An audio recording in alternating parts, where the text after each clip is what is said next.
नमस्कार, बहुत बहुत स्वागत है आप सबका। ये थी प्रदेश की बड़ी खबरें। इन खबरों को विस्तार से देखेंगे। मध्य प्रदेश के पूर्व मुख्यमंत्री बाबूलाल गौर ने प्रदेश में चौथी बार शिवराज सिंह के सीएम बनने का दावा दोहराया। गौर ने कहा कि सरकार एक बार फिर से बीजेपी ही बनाएगी। कांग्रेस नेता आरिफ अकील को मंत्री बनने के आशीर्वाद पर गौर ने कहा कि आरिफ अकील उनके घर आए थे, घर आए व्यक्ति को आशीर्वाद ही दिया जाता है, शाप नहीं। गौर ने कहा कि अगर बीजेपी कुसमरिया और सरताज सिंह जैसे नेताओं को टिकट देती तो 10 से ज्यादा सीटों का फायदा होता। वहीं गौर ने कहा कि इस बार चुनाव केवल प्रत्याशी के नाम पर लड़ा गया, इस बार कोई लहर या किसी चेहरे ने काम नहीं किया है। इधर बीजेपी के राष्ट्रीय उपाध्यक्ष प्रभात झा ने मध्य प्रदेश में चौथी बार सरकार बनाने को लेकर के दावा किया। प्रभात झा ने कहा कि मध्य प्रदेश में सरकार बनने के लिए जितनी सीटों की जरूरत है उससे ज्यादा सीटें बीजेपी जीतने वाली। प्रभात झा ने गौर साहब के आरिफ अकील को मंत्री पद के लिए आशीर्वाद पर कहा कि गौर साहब भोपाली नेता हैं और वो पार्टी के आशीर्वाद वचन नेता की तरह हैं। उनकी बातों को ज्यादा गंभीरता से लेने की आवश्यकता नहीं। प्रभात झा से हमारे सहयोगी सुधीर ने बात की। मध्य प्रदेश में विधानसभा चुनाव के बाद में राजनीतिक दल सरकार बनाने के आकलन में जुटे। हमारे साथ में बीजेपी के राष्ट्रीय उपाध्यक्ष प्रभात झा जी मौजूद है। सर, क्या लगता है इस बार, क्योंकि जो स्पष्ट रूप से कोई नहीं कह पा रहा कि सरकार किसकी बन रही है? जनता के बीच में आप घूमते हो, चैनल लेके आप जाते हो, आप मुझे बताओ ना, आपको क्या लग रहा है? आपको लग रहा कहीं कांग्रेस आ रही है? ईमानदारी से बताइए। पहले के मुकाबले बेहतर है सर? अरे ये तो ऐसा हो गया कि बुखार ठीक हो रहा है। आप मुझे बताइए, कहीं लहर देख रहे हैं क्या कांग्रेस का आप? और कहीं ऐसी आपको दिख रहा है कि बीजेपी का बहुत प्रबल विरोध हो? सरकार थी, सरकार आएगी, फिर से मुख्यमंत्री शिवराज जी बनेंगे, शपथ समारोह में आपको बुलाएंगे। बाकी ईश्वर का काम मैं कर नहीं सकता, ज्योतिषी हूं नहीं। जमीन की आवाज है भारतीय जनता पार्टी की सरकार। क्या सीटों का अनुमान अगर लगाएं तो कितनी सीटें मिल रही बीजेपी को? जितनी सीटों से सरकार बनती उससे बहुत अधिक सीटें मिलेंगी। 200 पार से तो कम ही है ना, नारा था जो। अब नारे को भगवान साकार कर दे तो बहुत अच्छा है। हम तो नारा अभी भी कह रहे हैं, अब की बात 200 पार। बिल्कुल ये है प्रभात झा जी, सीधे तौर पर सरकार बनाने को लेकर पूरी तरह आसान्वित है। कार्यकर्ताओं से फीडबैक ले रहे हैं, उसके आधार पर कहीं ना कहीं उनको लगता है कि बीजेपी चौथी बार सरकार बनाने में कामयाब रहेगी। कैमरामैन वीरेंद्र नागर के साथ सुधीर दंडोतिया, IBC 24 भोपाल। तो खाटी नेताओं ने अब 200 पार के नारे को नारा बताना शुरू कर दिया। हालांकि अभी भी सरकार बनाने का दावा दोनों तरफ से। इधर मध्य प्रदेश के विधानसभा चुनाव में 230 विधानसभा सीटों पर 11 तारीख को नतीजे सामने आ जाएंगे और इन सब के बीच सट्टा बाजार बड़ा गर्म है, कांटे की टक्कर बता रहा है। फिलहाल कांग्रेस के समर्थन में माहौल झुका दिख रहा है। पहले बीजेपी को आगे मानकर चल रहे थे, लेकिन बीते 2 हफ्ते में परिस्थितियां ऐसी बदली कि बाजार का पूरा मूड बदल गया। प्रदेश में इस बार एंटी इनकम्बेंसी को बड़ा फैक्टर माना जा रहा है। अनुमान यह है कि ज्यादा फायदा कांग्रेस को होगा। हालांकि बहुमत के मैजिक फिगर से हो सकता है कि कांग्रेस और बीजेपी दोनों वंचित रह जाएं, दोनों पार्टी को 50-50% वोट मिल जाएं, इस तरह का दावा भी है। हम लोग इलेक्शन के बेस पे बात करें तो लगभग 74% के आसपास की वोटिंग हुई है, जो कि हाईएस्ट है MP का।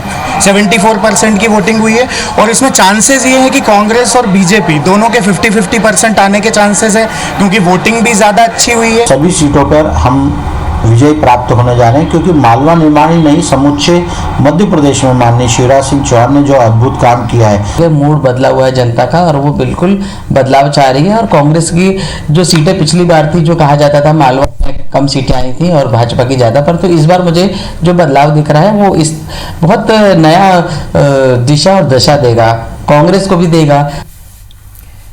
और सट्टा बाजार में कांग्रेस की जीत की खबर पर बीजेपी सांसद आलोक संजर ने प्रतिक्रिया देते हुए कहा है कि दरअसल कोई भी पार्टी सट्टा बाजार के आधार पर जीत नहीं सकती। ये कांग्रेस कार्यकर्ताओं का प्रायोजित षड्यंत्र है। इसी के चलते सट्टा बाजार में कांग्रेस की जीत की अफवाह फैलाई गई। संजर ने कहा है कि राजस्थान में अभी मतदान होना है, इसीलिए सट्टा बाजार में कांग्रेस की जीत बताकर माहौल बनाया जा रहा है। कांग्रेस जानती है कि मध्य प्रदेश में वो हार रही है, तो अब इस तरह के प्रयासों से राजस्थान के चुनाव को प्रभावित करने का काम कर रही है। मैंने सट्टा बाजार कभी देखा नहीं है, ना मैंने इसको कभी समझा है, लेकिन मैंने अपने राजनीतिक अनुभव से जितने समय मैंने काम किया है, इस जीवन काल में मैंने देखा है कि ये एक भ्रम की स्थिति को फैलाने का काम करते हैं। हम सबको पता है कि अभी राजस्थान में चुनाव है, लेकिन सट्टा बाजार गर्म हुआ तो मध्य प्रदेश और छत्तीसगढ़ को लेके कि ये इस तरह का मूवमेंट्स बनाएंगे, ऐसा माहौल बनाएंगे कि राजस्थान के चुनाव में फर्क पड़े, कांग्रेस को उसका लाभ मिले। तो ग्वालियर की 6 पोलिंग बूथ के पीठासीन अधिकारियों की बड़ी लापरवाही सामने आ गई है।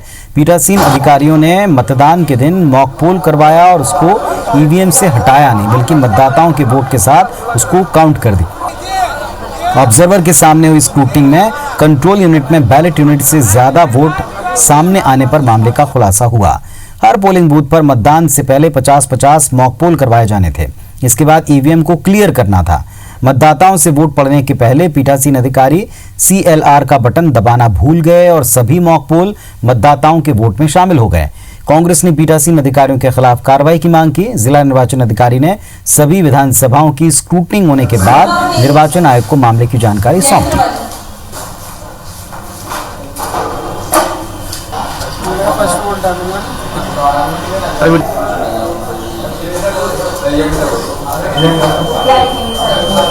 देखिए, अनियमितता तो बहुत गंभीर है और हमारी पार्टी तो शुरू से ईवीएम को लेके और इससे जो संबंधित है उस पर सवाल उठा ही रही है और उसकी विश्वसनीयता पे भी सवाल है और ये तो बहुत बड़ी अनियमितताओं में गिनती है और मेरे को लगता है कि तुरंत ही संज्ञान में लेके जो हमारा निर्वाचन आयोग है, केंद्रीय निर्वाचन आयोग है, उसको एक्शन लेना चाहिए।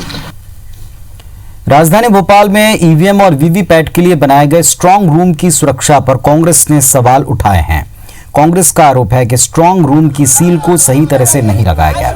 साथ ही सीसीटीवी कैमरों के बंद होने के पीछे गड़बड़ी करने की साजिश का आरोप है। कांग्रेस ने इसको लेकर स्ट्रांग रूम के बाहर 1 घंटे तक धरना दिया। प्रशासन के अधिकारियों के आश्वासन के बाद कांग्रेस प्रत्याशी महेंद्र चौहान, गिरीश शर्मा, जिला कांग्रेस अध्यक्ष कैलाश मिश्रा और आम आदमी पार्टी के कार्यकर्ता स्ट्रांग रूम के अंदर गए, जहां सुरक्षा को लेकर कांग्रेस ने आरोप लगाया कि स्ट्रांग रूम के गेट की सील सिर्फ एक तरफ लगी थी, जबकि सील को दोनों गेट के बीच में लगा होना पाया जाता था। साथ ही 1.5 घंटे तक सीसीटीवी कैमरे बंद रहे और उसके वीडियो फुटेज भी प्रशासन की ओर से मुहैया नहीं कराए जा रहे। 15 तारीख को किसको मिलेगा, किसको नहीं मिलेगा, ये सब आपके सामने आ जाएगा, तब हम बात करेंगे। अभी हमारी मांग ये है कि जिला प्रशासन यहाँ केंद्रीय जेल पर आए और हमें जाके वहाँ का निरीक्षण कराए। तो सेंट्रल सील होंगे, अगर खुलने में वो जैसे ही कोई भी खोलेगा तो वो सील फट जाएगी और हमारे सभी लोगों के उस पर सिग्नेचर रहेंगे। तो वो एक काम नहीं किया, उन्होंने बिल्कुल साइड में सील लगा दी है। हमने मनोज वर्मा जी और ADM साहब आए थे, उनसे ये बोला कि सील को आप फिर से सील लगाइए और उसको बीच में सेंट्रली लगाइए ताकि दरवाजा कभी भी खुले तो वो सील ब्रेक हो, लेकिन वो उसमें संतोषजनक जवाब नहीं दे रहे। विदिशा में कांग्रेस प्रत्याशी शशांक भार्गव इतने ज्यादा डरे हैं कि उन्होंने स्ट्रांग रूम के बाहर अपना खुद का एक सुरक्षा गार्ड तैनात किया है। हर 8 घंटे में गार्ड की ड्यूटी बदली जाती है, जिससे गार्ड रिलैक्स मूड में बेहतर तरीके से फिर से ईवीएम की निगरानी कर पाएं। कांग्रेस प्रत्याशी शशांक भार्गव का कहना है कि बीजेपी प्रशासनिक अधिकारियों पर उनको भरोसा नहीं है, इसीलिए उन्होंने अपने निजी गार्ड को तैनात किया।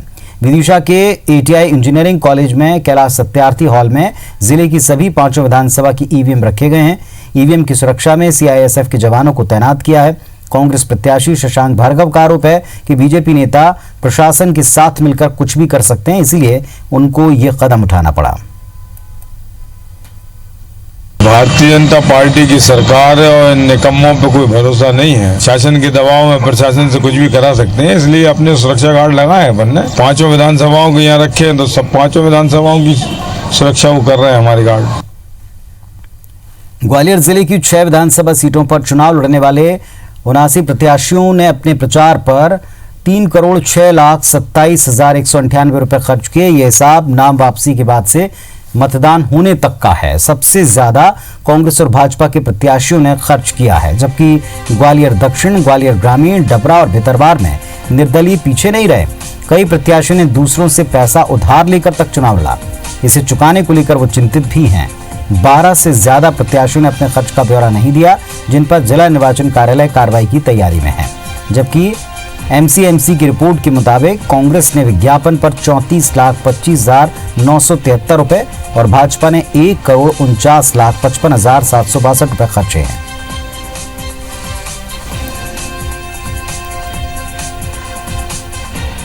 इन्हीं दोनों दलों के प्रत्याशियों ने सबसे अधिक खर्च किया है।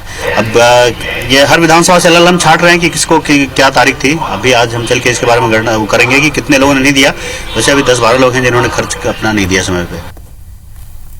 मुख्यमंत्री शिवराज सिंह चौहान ने आज उज्जैन में धार्मिक स्थलों पर जाकर दर्शन किए, पूजा अर्चना किए। सीएम शिवराज सिंह सबसे पहले महाकाल मंदिर गए, जहां उन्होंने तकरीबन 1 घंटे का वक्त बिताया। इसके बाद हरसिद्धि मंदिर पहुंचे, फिर काल भैरव मंदिर गए। सीएम शिवराज सिंह काल भैरव की सवारी में भी शामिल हुए। सीएम शिवराज सिंह के साथ उनकी पत्नी साधना सिंह, दोनों बेटे भी दिखाई पड़े। इसके पहले हेलीपैड पर बीजेपी कार्यकर्ताओं और पुलिस के बीच में बहस भी हुई।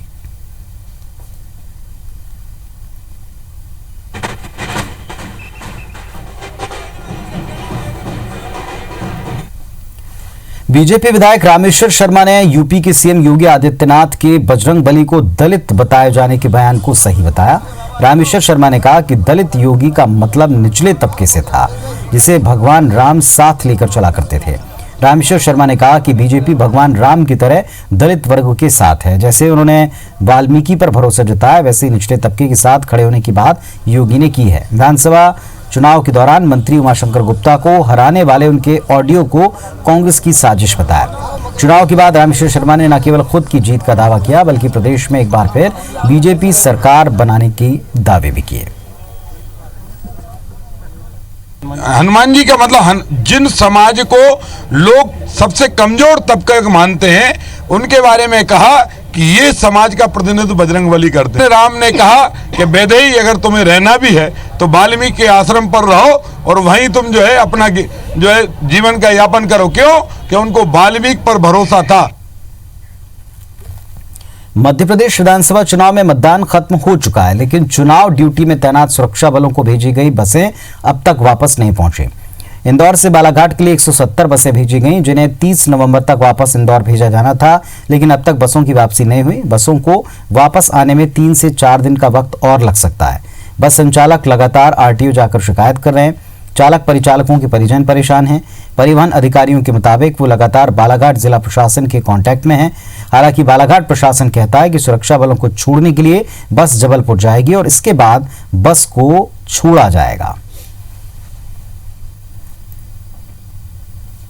जिला प्रशासन बालाघाट एवं पुलिस अधीक्षक बालाघाट से के द्वारा यह बताया गया था कि 20 तारीख तक आपकी वाहन वापस अपने स्थान पर आ जाएंगी, लेकिन आज दिनांक तक कोई भी बस इंदौर वापस नहीं आई है। और अभी हमारे द्वारा जिला प्रशासन एवं पुलिस अतिरिक्त पुलिस अधीक्षक बालाघाट संपर्क किया गया। 2 दिन लेट जरूर होंगे, लेकिन 1-2 दिन के बाद में अपने स्थान पर वापस आ जाएंगे।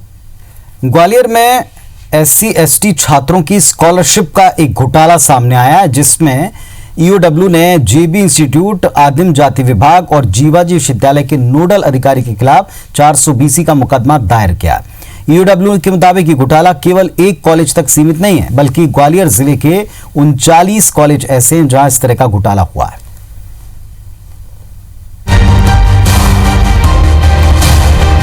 ग्वालियर की आर्थिक अपराध शाखा ने JB इंस्टीट्यूट पर छात्रवृत्ति घोटाले को लेकर खुलासा किया है। EOW के मुताबिक JB इंस्टीट्यूट के प्राचार्य और अन्य स्टाफ ने फर्जी छात्रों के दस्तावेज लगाकर शासन से 22.70 लाख रुपए का भुगतान छात्रवृत्ति के रूप में ले लिया। इसमें जीवाजी यूनिवर्सिटी के नोडल अधिकारी और सत्यापन समिति के सदस्यों की भी मिलीभगत सामने आई है। JB institute of technology and management, इसके खिलाफ भी जांच चल रही थी और इनमें लगभग 201 छात्र की शिकायत थी कि लोग जो है फर्जी हैं। छात्रवृत्ति जो है वहाँ पे ड्रॉ हुई और उसका कॉलेज ने उपयोग किया। इस मामले में लगभग 22,70,000 रुपये अभी FIR में पाई गई है कि ये गबन किया गया है। JB इंस्टीट्यूट में छात्रवृत्ति घोटाले की शिकायत शैक्षणिक सत्र 2012-13 के दौरान 230 ऐसे छात्रों के नाम और दस्तावेज छात्रवृत्ति के लिए दिए थे जो कॉलेज में पढ़ते तक नहीं थे। छात्रों के नाम पर कॉलेज ने कर्नाटका बैंक के अकाउंट से 22.70 लाख रुपए का भुगतान लिया। जब EOW ने इसकी जांच शुरू की तो घोटाले की परतें खुलनी शुरू हो गई, जिसके बाद EOW ने JB इंस्टीट्यूट के प्राचार्य समेत कई सदस्यों पर FIR दर्ज कर लिया। तो वहीं जीवाजी विश्वविद्यालय कह रहा है वह पता कर रहे हैं कि इस घोटाले में नोडल ऑफिसर की किस हद तक मिलीभगत थी। नोडल की जब बात आई है तो नोडल निश्चित रूप से हम जीवाजी विश्वविद्यालय उस पर पूरा आएगा। जब हमारे पास उसकी जानकारी मांगी जाएगी तो हम निश्चित रूप से जो है उसमें पूरी उनकी मदद करेंगे।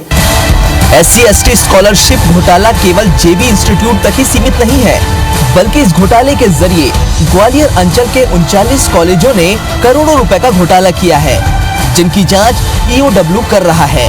वहीं अब तक EOW स्कॉलरशिप घोटाले में 7 निजी कॉलेजों पर FIR दर्ज कर चुका है। ऐसे में बाकी बचे 32 कॉलेजों की भी जांच चल रही है। नासिर गौरी, IBC 24, ग्वालियर।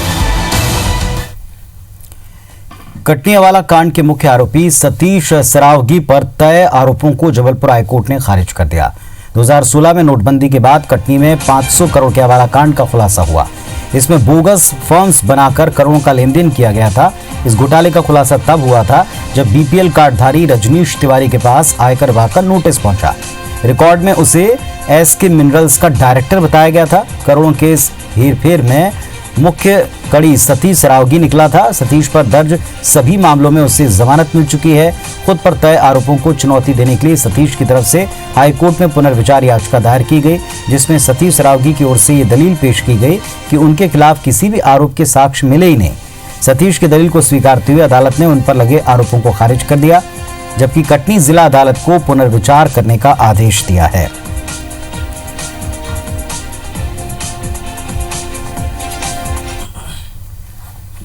सतना के मैयर रिलायंस फैक्ट्री की हीटर यूनिट में लोहे का पाइप गिर गया। 2 कर्मचारियों की इसमें मौत हो गई। हादसे में 3 मजदूर बुरी तरह से घायल हो गए। गुस्साए मजदूरों ने फैक्ट्री के अंदर जमकर तोड़फोड़ की और वाहनों को आग के हवाले कर दिया। फैक्ट्री की फ्री हीटर यूनिट में काम चल रहा था, जहां कई टन वजनी लोहे का पाइप गिर गया, जिससे साइड इंजीनियर पीयूष तिवारी और उनके मजदूर प्रभुदयाल की पाइप की चपेट में आने से मौके पर मौत हो गई। घायल मजदूरों को निजी अस्पताल में भर्ती किया गया। मृतकों के परिजनों ने घटना के लिए प्रबंधन को जिम्मेदार बताया। फिलहाल पुलिस अब इसकी जांच कर रही है।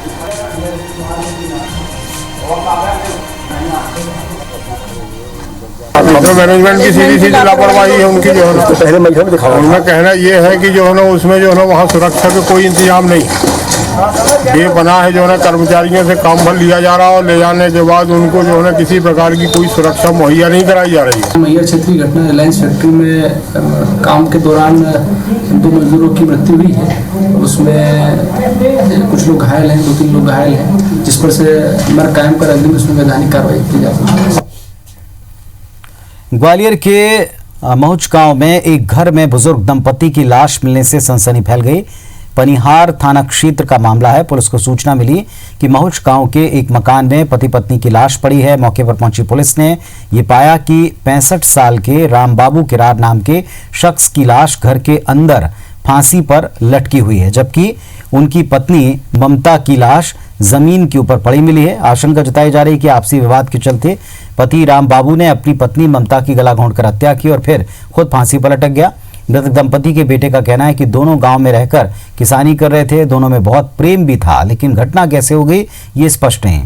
फिलहाल पुलिस ने मामला दर्ज किया है, जांच जारी है।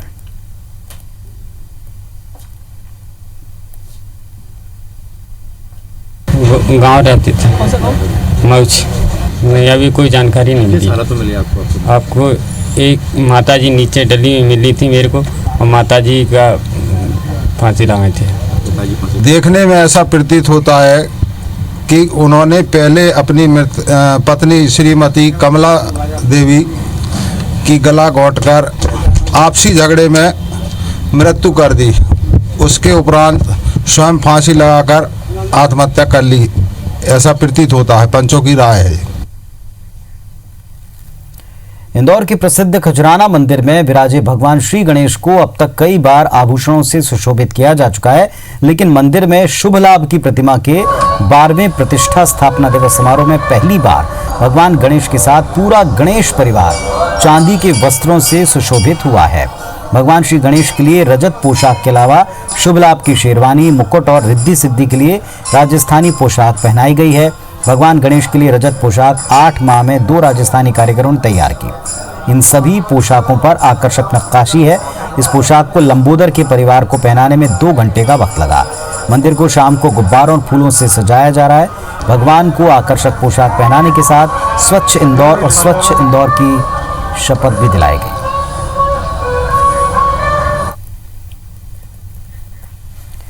तो इस बुलेटिन में फिलहाल इतना ही। खबरों अपडेट्स के लिए आप जुड़े रहिए IBS 24 के साथ। नमस्कार।